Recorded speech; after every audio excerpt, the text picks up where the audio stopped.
بسم اللہ الرحمن الرحیم وبہ نستعین انہ خیر ناصر و معین وصلی اللہ علی محمد وآلہ الطاہرین۔ الحمدللہ ہماری گفتگو جواہر البلاغہ میں فصاحت مفرد کے بیان میں تھی۔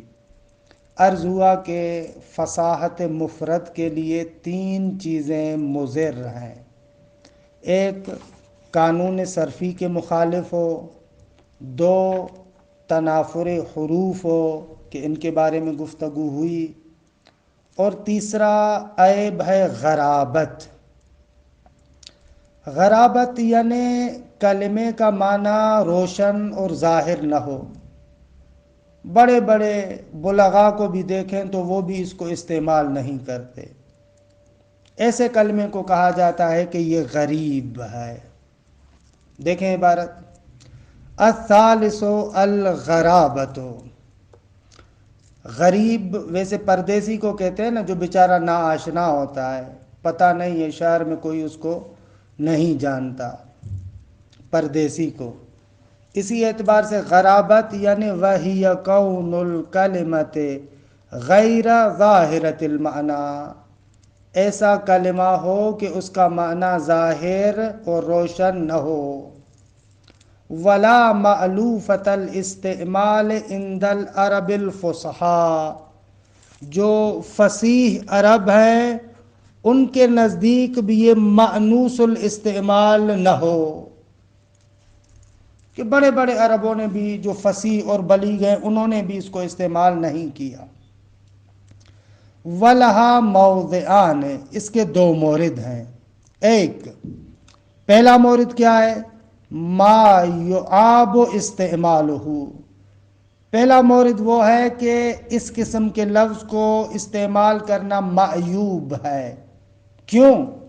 لِلْاحْتِیَاجِ إِلَىٰ تَتَبُّعِ اللُّغَاتِ وَكَثْرَةِ التَّفْتِیشِ فِی قَوَامِیسِ مَتْنِ اللُّغَةِ الْمُطَوَّلَةِ حَتَّى يُعْرَفَ مَعْنَاهُ۔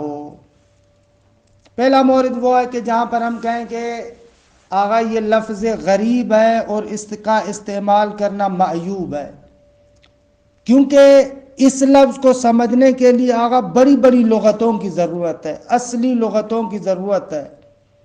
خود تون را باید بکشید، ادھر ادھر بھاگیں، تحقیق کریں، بڑی بڑی لغتوں کو دیکھیں، تب جا کے کہیں اس لفظ کا معنی ملے یا ممکن ہے کہ نہ ملے۔ ما یعاب استعمالہ، کہ معیوب ہو جس کا استعمال۔ کیوں؟ للاحتیاج الی تتبع اللغات، کیونکہ یہ محتاج ہے، اس میں ضروری ہے کہ لغات کی جانب جستجو کرے۔ وکثرت التفتیش، بہت زیادہ جستجو کریں، فی قوامیس متن اللغہ، قوامیس قاموس کی جمع ہے۔ ویسے تو قاموس کا معنی ہے سمندر، لیکن معروف ہے قاموس اللغہ، فیروز آبادی کی مشہور لغت ہے کہ کأنہو، لغت کے باب میں وہ ایک سمندر ہے۔ پھر بعد میں قاموس مطلق لغت کو بھی کہنا شروع کر دیا، جو بھی لغت کی کتابیں ہیں ان کو قوامیس کہتے ہیں۔ وَكَثْرَةِ التَّفْتِیشِ فِی قَوَامِیسِ مَتْنِ اللُّغَةِ، متن لغت کی جو قاموسیں ہیں، ڈکشنریاں ہیں، ان میں بہت زیادہ تفتیش اور جستجو کی ضرورت پڑتی ہے۔ المطولہ، کہ جو طولانی لغتیں ہیں، ہلکی پھلکی بھی نہیں۔ حتی یعرف معناہ، پھر جا کے کہیں آپ کو اس کے معنی کا پتہ چلے۔ نحو تکأکأتم وفرن کے او، اب یہ 2 لفظ ایسے ہیں کہ عام لغتوں سے پتہ نہیں چلتا۔ تکأکأتم یعنی اجتماعتم، تم لوگ اکٹھے ہوئے۔ افرن کے او یعنی تفرقو، بھاگو یہاں سے۔ اب یہ دونوں لفظ نحو تکأکأتم وفرن کے او، بمعنی اجتمعتم یہ معنی ہے تکأکأتم کا، اور تفرقوا معنی ہے افرن کے او کا. فی قول عیسی بن عمر النحوی کہ خلیل بن احمد کے یہ استاد تھے عیسی بن عمر، اس کے اس قول میں کہ یہ معروف جملہ ہے ما لکم تکأکأتم علی کتکأکئکم علی ذی جنۃ افرن کے او انی. ایسے لگ رہا تھا کہ وہ کہتے ہیں کہ کسی حمار وغیرہ گدھے پر جا رہا تھا، گر گیا، بے ہوش ٹائپ ہو گیا، تو لوگ اس کے اوپر جھرمٹ کی شکل میں آ گئے، تو جیسے ہی آنکھیں کھولی تو کہتا ہے ما لکم تکأکأتم، کیا ہوا ہے تم لوگوں کو کہ میرے اوپر اکٹھے ہو گئے ہو. کتکأکئکم علی ذی جنہ، ذی جنہ یعنی آدمی دیوانے، پاگل آدمی. جس طریقے سے پاگل آدمی کے اوپر لوگ اکٹھے ہو جاتے اس طریقے سے تم میرے اوپر اکٹھے ہو گئے ہو. افرن کے او انی یعنی تفرقوا انی، جاؤ یہاں سے، بھاگو یہاں سے. وَنَحْوُ جَحْلَنْجَعَ من قول ابی الحمیسہ، حمیسہ کہ جحلنجع ابو الحمیسہ نے استعمال کیا ہے. تکأکأتم افرن کے او کا معنی لغات میں بڑے ڈھونڈنے سے مل تو گیا، لیکن جحلنجع کا کسی کو معنی ہی نہیں ملا. خب یہ بھی غریب ہے. جیسے قول ابی الحمیسہ، اچھا اس کے شعر میں جحلنجع لفظ استعمال ہوا ہے، من طمحۃ کہ صبیرھا جحلنجع. جحلنجع کا معنی کیا ہے کوئی نہیں جانتا. اچھا شعر کو سمجھنے کے لیے ضروری ہے کہ اس سے پہلے والے شعر کو بھی مد نظر رکھیں. شاعر یعنی یہ ابو الحمیسہ کا نو ایک خاتون کو کہتا ہے کہ جو کسی مسئلے کی وجہ سے رونا چاہتی ہے، آنکھوں میں آنسو بھر آئے ہیں، اب اسے منع کرتا ہے کہ تم نہ رو، نہیں رونا چاہیے تمہیں، درست ہے. اب اس کو جو منع کر رہا ہے تو اپنی شاعری کی زبان میں کہتا ہے. اس سے پہلے والا شعر یہ ہے ان تمنعی ثوبک ثوب المدمعی یجری علی الخد کذئب السعسعی من طمحۃ صبیرھا جحلنجعی لم یحظھا الجدول بالتنوع. ایسے. اچھا ترجمہ کیا ہے؟ ان تمنعی اگر تو روک لے، منع کرے، صوبکے صاد کے ساتھ، صوبکے، صوب ویسے بارش کو کہتے ہیں کہ یہاں پر کنایا ہے آنسوؤں کے لیے.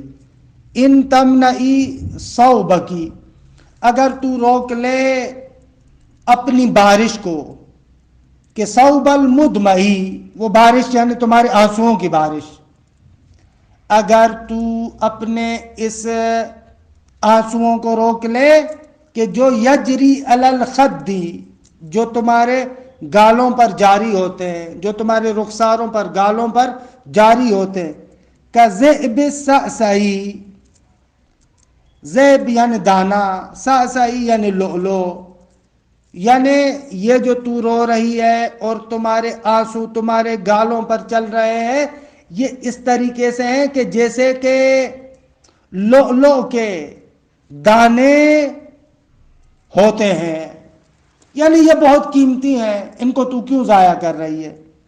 ان تمنعی ثوبک ثوب المدمعی یجری علی الخد کذئب السعسعی. اچھا من طمحۃ، طمحہ کہتے نگاہ کرنا، درست. صبیر یعنی گھنے بادل، ابر متراکم، گھنے بادل. جحلنجع اس کا تو معنی ہی پتہ نہیں ہے. لم یحظو کہ عربی زبان میں کہتے ہیں حظن نار، یہ جب بولا جاتا ہے مثلا ایک جگہ پر آپ نے لکڑیوں سے آگ جلائی ہے، جلتے جلتے جب خاک بڑھ جاتی ہے تو آپ کیا کرتے تھے؟ ان لکڑیوں کو حرکت دیتے تھے، یعنی خاک کو ادھر ادھر کرتے تھے۔ یہ جیسے ہی آپ لکڑیوں کو حرکت دیتے تھے تو وہ آگ پھر سے بھڑک اٹھتی تھی۔ وہاں پر یہ لفظ استعمال ہوتا تھا حَظَ النار، یعنی آگ کو لکڑیوں کی حرکت کے ذریعے سے بھڑکانا۔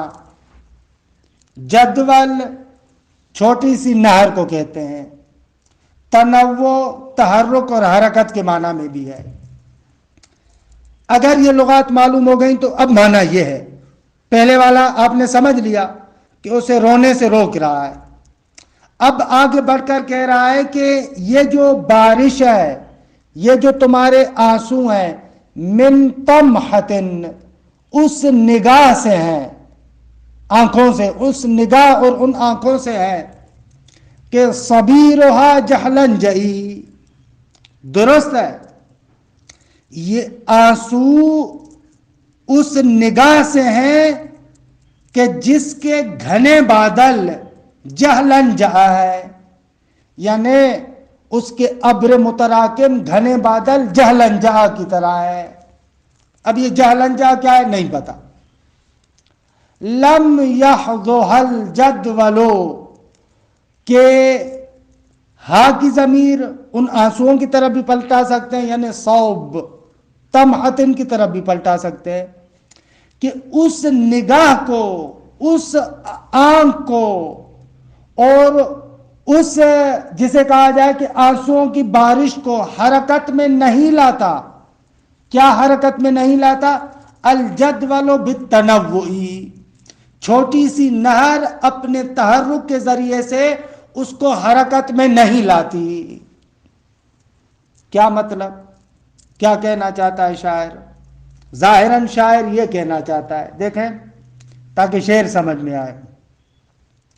آپ دیکھیں بڑا اگر سمندر ہو، بڑا دریا ہو، اس سے چھوٹی چھوٹی سی نہریں نکالیں آپ، تو دریا پر کوئی فرق پڑتا ہے؟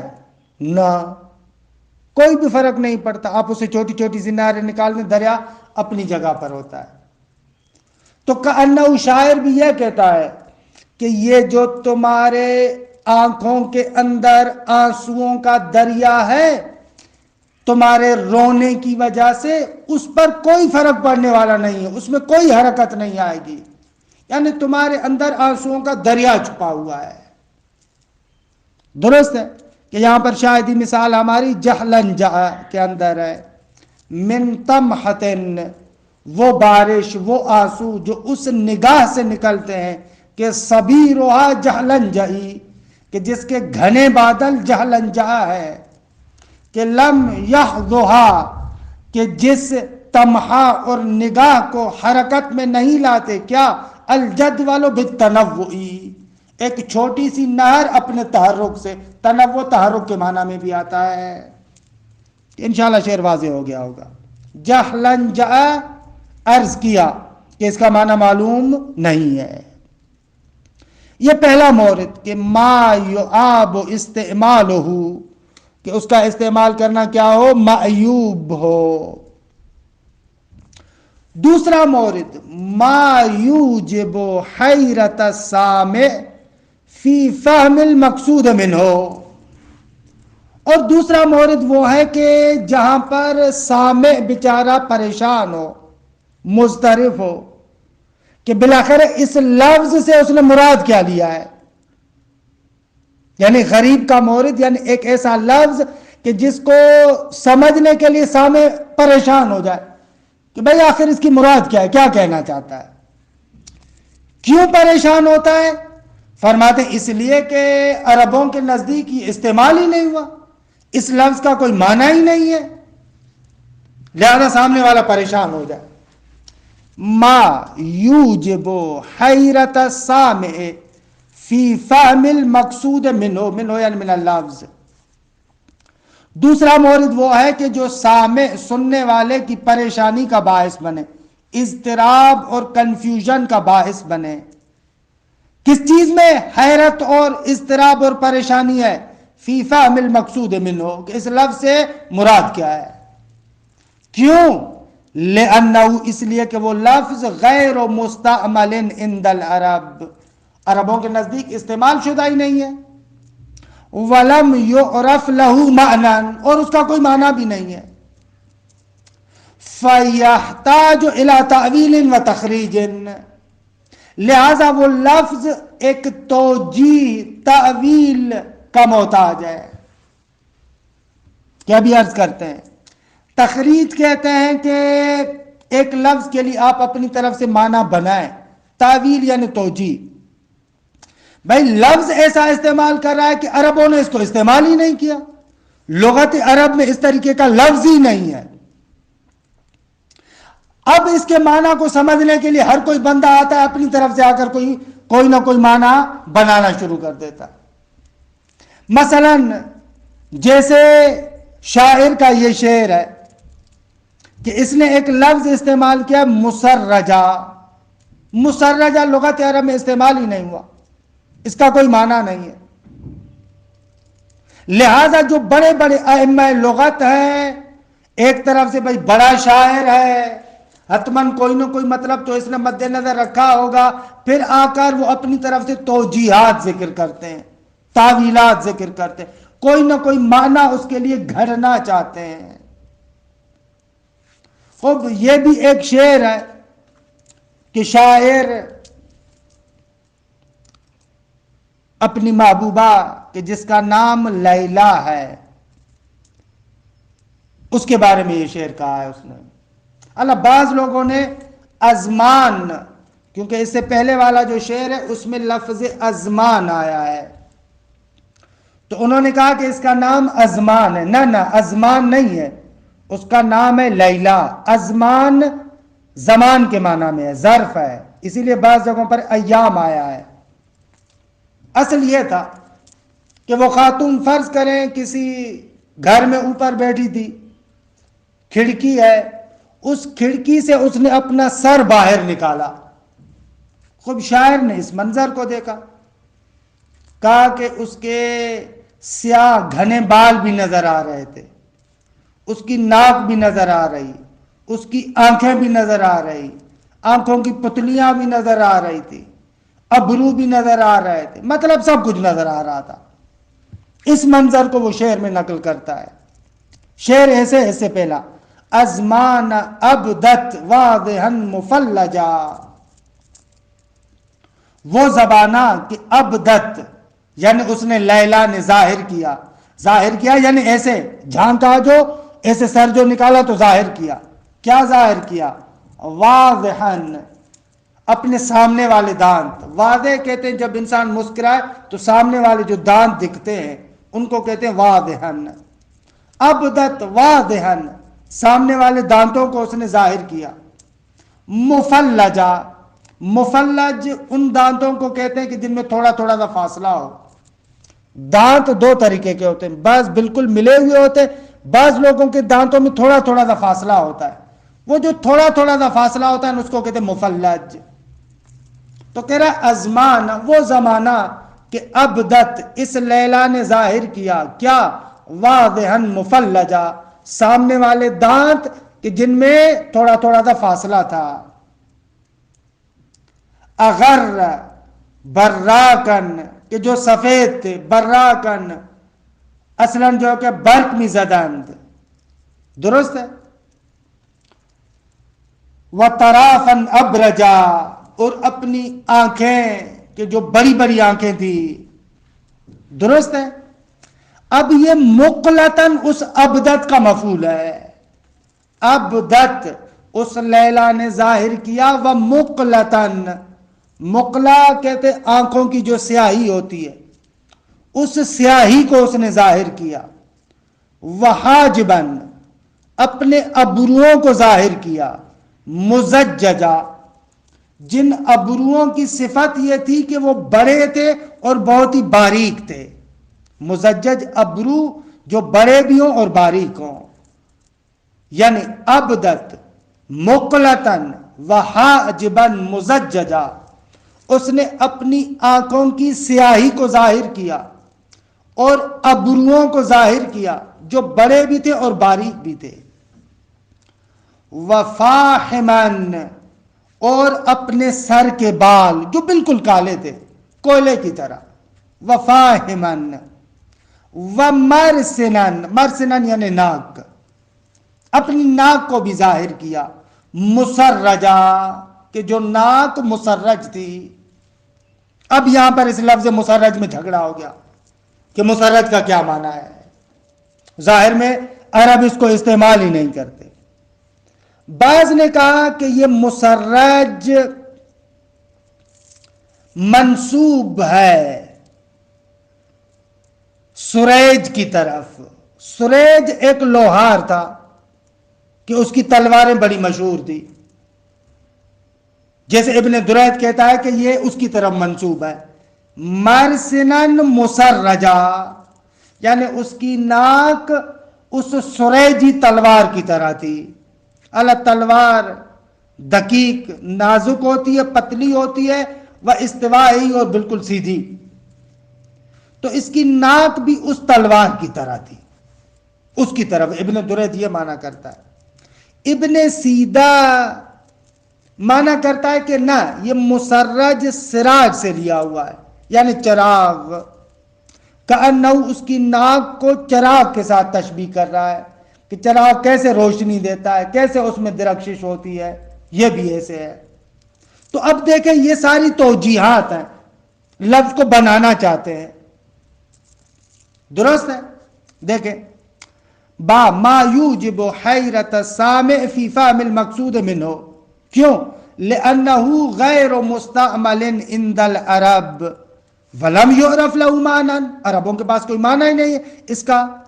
فیحتاج الی تعویل و تخریج، نتیجتاً وہ لفظ تعویل اور تخریج کا محتاج ہے کہ اس کے لیے بابا کوئی آپ آئیں اور اپنی طرف سے آ کر معنی بنائیں۔ کل مسرج فی قول شاعر، جیسے مثلا شاعر کے اس شعر میں مسرج ہے، وَمُقْلَةً وَحَاجِبًا مُزَجَّجًا وَفَاحِمًا وَمَرْسِنًا مُسَرَّجًا کہ شعر کا ترجمہ کیا۔ فَلَا يُعْلَمُ مَا أَرَادَ بِقَوْلِهِ مُسَرَّجًا، معلوم نہیں ہے کہ شاعر نے مسرجہ کے لفظ سے کیا ارادہ کیا ہے۔